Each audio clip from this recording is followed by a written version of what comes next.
শুভ সকাল বন্ধুরা, সবাই কেমন আছো? আশা করব ভালো আছো। আমিও ভালো আছি। আমি সুস্মিতা। আমার নতুন আরও একটি ব্লগে তোমাদেরকে অনেক অনেক ভালোবাসা আর স্বাগত জানিয়ে আজকের ব্লগটা শুরু করছি। আশা করব ভালো লাগবে। যদি ভালো লেগে থাকে তাহলে অবশ্যই কিন্তু চ্যানেলটা সাবস্ক্রাইব করে দিও। আর যারা সাবস্ক্রাইব করে দিয়েছো তাদেরকে কিন্তু থ্যাংক ইউ সো মাচ। তো সকাল সকাল দেখো ঠাকুর ঘরে চলে এসেছি। তো আজকের ব্লগটা ঠাকুর ঘর থেকে শুরু করলাম। আশা করব ভালো লাগবে তোমাদেরকে সাথে নিয়ে। তো এখন বাজে প্রায় 9:30 মতো। তো স্নান টান করে ঠাকুর পুজো করে তারপরেই যাব বাকি কাজ।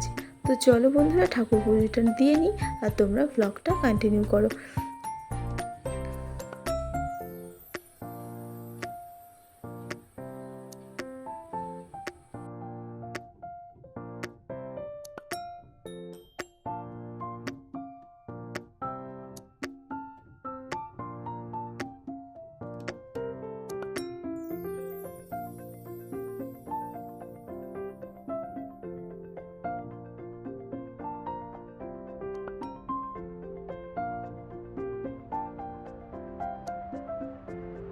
তো চলো, পুজো দেওয়াটা প্রায় আমার কমপ্লিট হয়ে গেছে।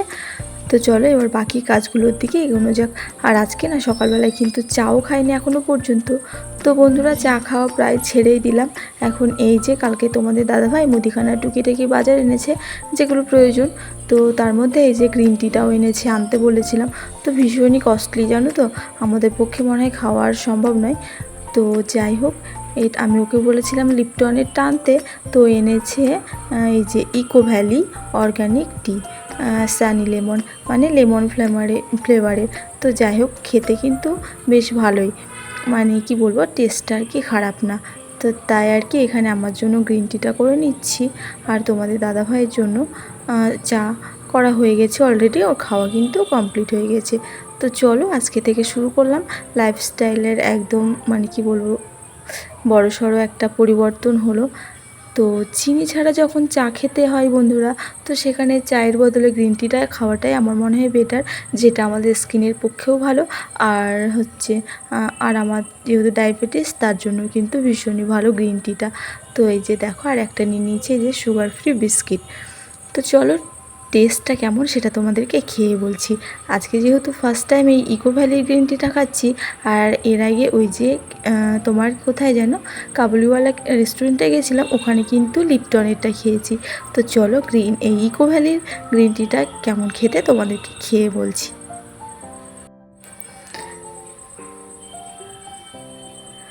তো সত্যি কথা বলতে বন্ধুরা, আমি না ভেবেছিলাম খেতেই মনে হয় পারবো না, চিনি ছাড়া, তারপরে আবার গ্রিন টি, মানে কেমন যেন একটা ব্যাপার, ওই খুব হয়তো একটু তেতো তেতো লাগবে, তবে খুব একটা না খারাপ লাগেনি, খেতে বেশ ভালোই লাগছিল।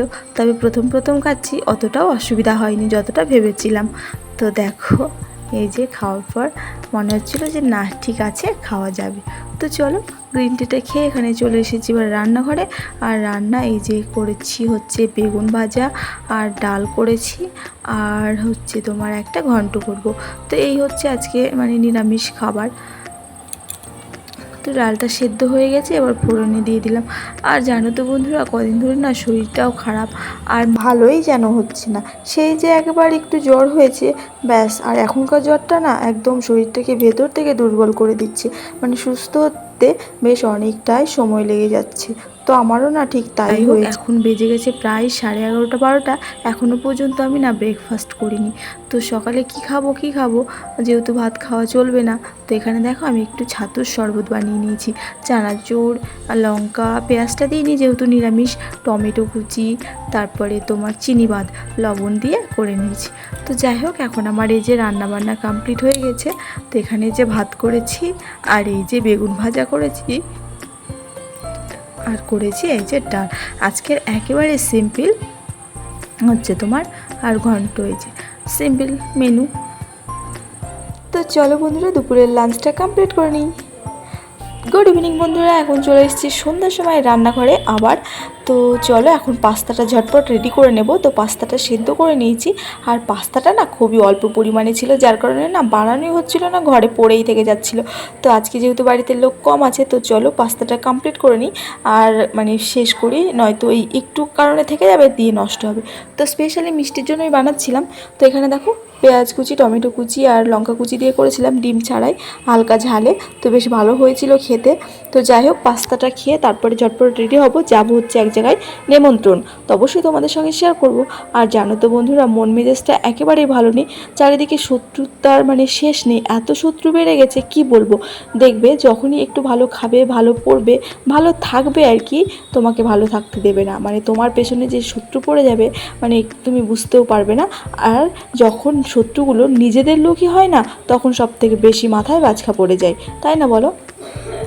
মানে কি বলবো, এত পরিমাণে শত্রুতা করছে। তবে আমিও কিন্তু নাছোড়বান্দা, যে যত শত্রুতা করুক আমি কিন্তু কখনোই তাদের মানে কি বলবো ফাঁদে আমি পড়তে রাজি নই। তো যাই হোক, আমি মোকাবিলা করে, যুদ্ধ করে নিজেকে এবং নিজের সংসারকে বাঁচিয়ে রাখতে যা করতে হয় আমি করব। কারণ ভয় পেলে চলবে না, ভয় পেলে তোমাকে আরও পেয়ে বসবে। যে যাই শত্রুতা করুক না কেন, মোকাবেলা করাটা কিন্তু অবশ্যই প্রয়োজন। তো আজকের ভিডিওটা এই পর্যন্ত, দেখাবে পরের ব্লগে। সবাই ভালো থেকো, সুস্থ থেকো, টাটা।